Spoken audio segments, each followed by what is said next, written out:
दिन में मार्च, शाम को संसद के बाहर चुनाव आयोग को चुनौती और रात को जबरदस्त तरीके से इंडिया के सहयोगियों के साथ मीटिंग।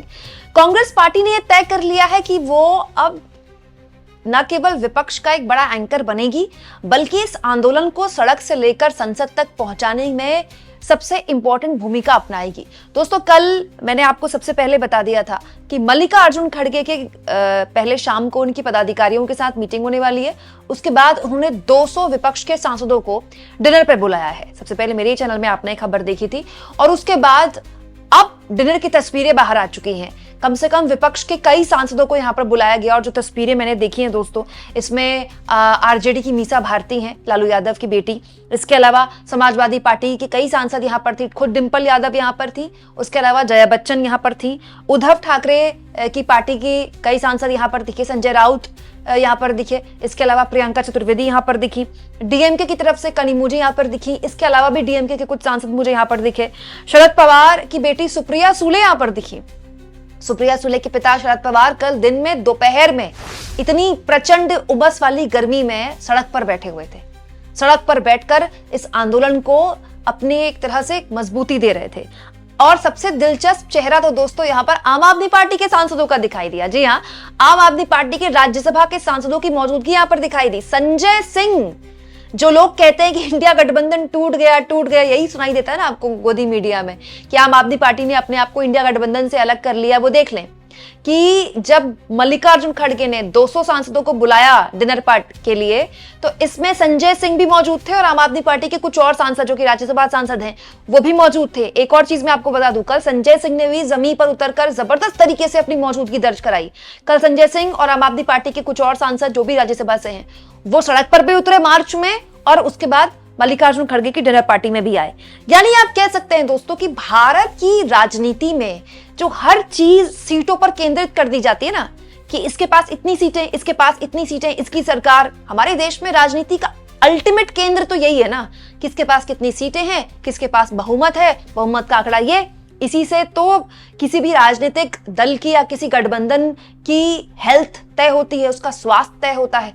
तो फिर इस लिहाज से इन तस्वीरों के अलावा जो इंडिया गठबंधन ने मार्च निकालकर तस्वीरें प्रेजेंट की, वो क्या हेल्थ दिखाती हैं। वहीं दोस्तों, साउथ के सुपरस्टार और हिंदी पट्टी में भी जाने माने एक्टर और अब पॉलिटिकल पार्टी लॉन्च कर चुके थलापाती विजय ने भी राहुल गांधी को जिस तरह से पुलिस ने गिरफ्तार किया उस पर अपना समर्थन दिया है।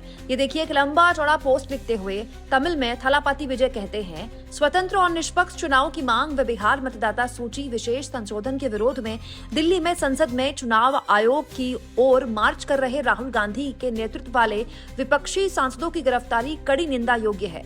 पिछले दिसंबर सभी के नेता अंबेडकर पुस्तक विमोचन में मैंने कहा था, देश विकास के लिए लोकतंत्र और संविधान रक्षा जरूरी है। इसकी जड़ स्वतंत्र चुनाव है, यानी फेयर एंड फ्री इलेक्शन।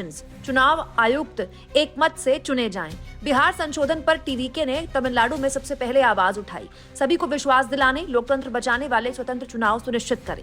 यानी कि साउथ की सुपरस्टार हो या फिर नई लॉन्च करने वाली पार्टी के अध्यक्ष थलापाती विजय भी समझ रहे हैं कि इस मुद्दे पर न केवल वो इंडिया गठबंधन के साथ हैं, बल्कि राहुल गांधी को भी वो सपोर्ट करते हैं।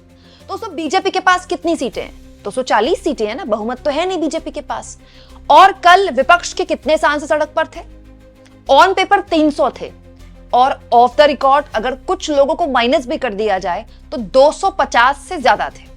तो अगर ये देखा जाए दोस्तों, तो कल सड़क पर देश के वो सांसद जितनी संख्या में सड़क पर थे वो कहीं ज्यादा हैं बीजेपी के कुल सीटों से। ये क्या दिखाता है? ये दिखाता है ये कि देश की राजनीति बहुत तेजी से और बहुत ही आक्रामक तरीके से और कोई गुपचुप तरीके से नहीं, एकदम चिल्लाकर अपना रुख बदल चुकी है। और ये आवाज अब भी अगर कोई नहीं सुन रहा तो फिर क्या ही कहा जाए।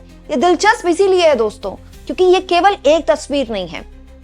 एक और आंकड़ा राहुल गांधी ने शेयर किया, मैं चाहती हूं कि वो आंकड़ा आप अपने सामने रखें, इस पूरी चर्चा में उसको जरूर केंद्र में रखें। देखिए, इसमें तो कोई दो राय नहीं कि पूरा पॉलिटिकल नैरेटिव अब सोशल मीडिया से बिल्डअप हो रहा है। इस पर शुरुआत मोदी ने की, इसमें मोदी को बहुत फायदा मिला, फिर बाकी पार्टियों ने भी इसमें बढ़त हासिल की। ये जो पूरा एक कैंपेन है जो राहुल गांधी ने एक आंदोलन के तौर पर इसको खड़ा करने की कोशिश की है, बहुत ही होशियारी से किया गया। पहले प्रेस कॉन्फ्रेंस की गई, फिर प्रेस कॉन्फ्रेंस करके मिस कॉल नंबर शेयर किया गया, स्कैनर शेयर किया गया, अलग अलग सोशल मीडिया में एक बज़ क्रिएट किया गया। जब से राहुल गांधी की प्रेस कॉन्फ्रेंस हुई है तब से अभी तक सोशल मीडिया एक्स में किसी तरीके से वोट चोरी ट्रेंड हो रहा है। सोचिए 3 दिन से ऊपर का वक्त हो गया है और अब राहुल गांधी ने एक और डिटेल शेयर किया है दोस्तों कि इस आंदोलन को खड़ा करने के बाद सोशल मीडिया में कैसा रिस्पॉन्स मिल रहा है। तो कहते हैं वोट चोरी के खिलाफ अभियान अब एक विशाल जन आंदोलन बन चुका है। पिछले 24 घंटे में 15 लाख प्लस समर्थन certificate download, 10 lakh plus miss call मिले। यह है आज हिंदुस्तान के लोकतंत्र की सच्ची तस्वीर, सच्चाई की दबी हुई आवाजें जो हमारे अभियान के जरिए बुलंद होकर सामने आ रही हैं। वोट चोरी का वेबसाइट शेयर किया राहुल गांधी ने, इस पर जाएं, और मिस कॉल नंबर शेयर किया राहुल गांधी ने। वोट चोरी का एक भी मामला छूटे ना पाए। अपना समर्थन बरकरार रखें और ये संदेश जन जन तक पहुंचाएं। आइए मिलकर लोकतंत्र बचाएं। अब दोस्तों राहुल गांधी ये कह रहे हैं कि जब से मिस कॉल नंबर शेयर किया है तब से अब तक 1 मिलियन यानी कि 1.5 मिलियन लोगों ने इसमें मिस कॉल दे दिया है, 15 लाख लोगों ने मिस कॉल दे दिया है। ये डिटेल शेयर किए हुए भी कई घंटे हो गए, तो हो सकता है कि इसमें और इजाफा हो गया हो, हालांकि इसमें प्लस ही लिखा हुआ है। इसके अलावा 15 लाख लोगों ने सर्टिफिकेट डाउनलोड किए। इस तरह के सर्टिफिकेट हैं, आप चाहें तो आप भी कर सकते हैं, ऑलरेडी बने हुए होते हैं, उसमें केवल आपको अपना नाम लिखना होता है। तो इस तरह के सर्टिफिकेट हैं, बहुत से लोग इसमें डाउनलोड कर रहे हैं, उसको साइन अपना नाम लिख रहे हैं और अपने अपने सोशल मीडिया में शेयर कर रहे हैं।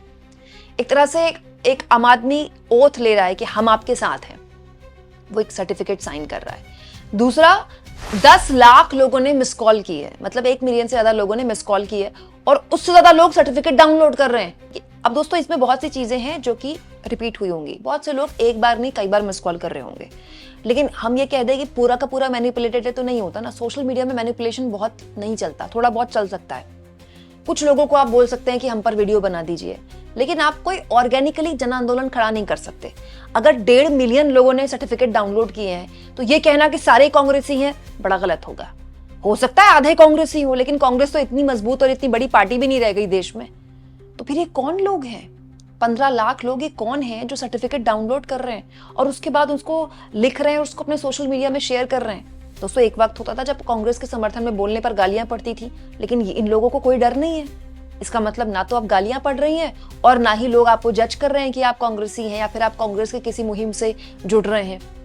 दूसरा, 10 लाख लोग मिस कॉल कर रहे हैं। हो सकता है किसी एक ने 4 बार 10 बार मिस कॉल की हो, लेकिन क्या सारी 10 लाख कॉल मिस कॉल जो है वो फेक हो सकती हैं? उसके बाद वेबसाइट में जितने लोग जा रहे हैं उसका डेटा तो हमारे पास है ही नहीं। और ये एक ऐसी चीज बताता है, राहुल गांधी पूरी प्लानिंग के साथ चल रहे हैं। 2, ये वो एक आने वाले वक्त में एक सबूत की तरह रखेंगे, देखिए हमने एक कैंपेन लॉन्च किया, ये देखिए इसका ये नतीजा। ठीक वैसे ही जैसे मिस कॉल नंबर बीजेपी ने एक वक्त में शेयर किया था और उस मिस कॉल नंबर के जरिए उसने मेंबर्स बनाने शुरू किए थे और उसके जरिए वो दुनिया की सबसे बड़ी पार्टी बन गई। भाई दुनिया की सबसे बड़ी पार्टी होने का क्लेम बीजेपी ऐसे ही तो करती है ना, कि देखिए इतने सारे लोगों ने हमें मिस कॉल दिया, इतने सारे लोगों ने ऑनलाइन हमारी मेंबरशिप ली। तो फिर वही काम राहुल गांधी कर रहे हैं, तो कल को राहुल गांधी भी क्लेम कर सकते हैं कि इतने लाख या इतने करोड़ लोगों ने मेरे सर्टिफिकेट डाउनलोड किए, नंबर पर उन लोगों ने मिस कॉल किया। ये अपने आप में एक सोशल मीडिया बज़ क्रिएट करता है। लेकिन बात केवल सोशल मीडिया बज़ की नहीं है, कांग्रेस पार्टी बहुत ही होशियारी से इस पूरे मुद्दे को हैंडल कर रही है। अब आप देखिए ये मामला आसान नहीं है। आप सोचिए सुबह पहले कल संसद में विपक्षियों ने अपना प्रदर्शन किया, संसद के बाहर संसद के अंदर।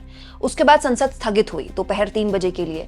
तब तक सबने मार्च निकाला, मार्च निकालने के बाद पुलिस से इनकी झड़प हुई। उसके बाद सभी ने गिरफ्तारियां दी, सबको बस में भरकर पुलिस ले गई थाने। उसके बाद वहां बैठे, वहां से पुलिस ने उनको छोड़ा, फिर वहां से वापस संसद आए। संसद में राहुल गांधी ने फिर मीडिया से बात की है। मल्लिकार्जुन खड़गे और जेपी नड्डा की खूब बहस हुई है, आप चाहें तो मेरा ये वीडियो देख सकते हैं। दोनों ने अपनी मौजूदगी दर्ज कराई। अखिलेश यादव राहुल गांधी के सांसद भी संसद में गए, वहां भी प्रदर्शन किया, नारेबाजी की। उसके बाद संसद फिर स्थगित हुई, फिर मीडिया से आकर बात करी और फिर शाम को मल्लिकार्जुन खड़गे ने अपने पदाधिकारियों के साथ मीटिंग की और रात को ये मीटिंग हुई है इंडिया गठबंधन की, ये जो डिनर पार्टी आप देख रहे हैं। ये बताता है कि पूरा दिन कल ऐसे ही मतलब पूरी तरह प्लानिंग के साथ चल रहा है। हालांकि इस मीटिंग में टीएमसी का कोई सांसद मुझे मजबूती से नहीं दिखा, हो सकता है मैंने मिस किया, हो सकता है सारी फोटोज ना पोस्ट की गई हूँ, मुझे इसकी कोई जानकारी नहीं है। लेकिन हाँ ये तो कहा जा सकता है कि टीएमसी ने मजबूती से कल सड़क पर अपनी बात रखी है। इनफैक्ट मैं कहूंगी कि टीएमसी के जो महिला सांसद हैं वो जिस तरह से संसद के अंदर और संसद के बाहर अपनी मौजूदगी दर्ज कराती हैं वो अभूतपूर्व है। अमूमन इस तरह इतनी एग्रेसिव, मतलब महुआ मोइत्रा को देखिए वो बैरिकेड कूद रही हैं, कोई बस में चढ़कर अपनी गिरफ्तारियां दे रहा है। बहुत ही वोकल होती हैं टीएमसी के सांसद, चाहे वो महिला हो चाहे वो पुरुष हो। टीएमसी की एक खासियत रही है, वो बाय डिफॉल्ट पश्चिम बंगाल की राजनीति का एक खासियत कह लीजिए। लेकिन ये एक बदली हुई राजनीति की तस्वीर बताता है दोस्तों, जिसमें उद्धव ठाकरे को राहुल गांधी के करीब आने में दिक्कत नहीं है, जिसमें राहुल गांधी उद्धव ठाकरे की पत्नी को रीच आउट कर सकते हैं। और ये जो डिप्लोमेसी, ये डिनर डिप्लोमेसी किसी एक डिनर पर खत्म नहीं हो रही है, लगातार सिलसिलेवार तरीके से चल रही है। संसद के सत्र के बाद ये आगे और चल सकती है। कुछ की तस्वीरें बाहर आएंगी, कुछ की नहीं आएंगी, कुछ के फोन की डिटेल्स की जानकारी बाहर आएगी, कुछ की नहीं आएगी। लेकिन ये बताता है कि देश की राजनीति बहुत जबरदस्त तरीके से बदल रही है। और इस मामले में इस बार परसेप्शन के लिहाज से बीजेपी कहीं नहीं है। इंडिया गठबंधन जबरदस्त तरीके से परसेप्शन और नैरेटिव स्थापित करने में अब तक कामयाब रहा है। आगे इसको कितनी कामयाबी मिलती है, ये एकता कितनी रहती है, इस पर खैर नजर हमारी बनी रहेगी। आपको क्या लगता है दोस्तों, जिस तरह का जन समर्थन अब तक राहुल गांधी को मिला है, क्या ये पर्याप्त है या फिर वो वैसा और हो सकता था, और बड़ा होना चाहिए? कमेंट बॉक्स में लिखें और जितना हो सके चैनल को शेयर करें, सब्सक्राइब करें और थैंक्स और ज्वाइन, ये 2 ऑप्शन है जिसके जरिए अगर आप चाहें तो आर्थिक तौर पर भी चैनल के हाथ मजबूत कर सकते हैं।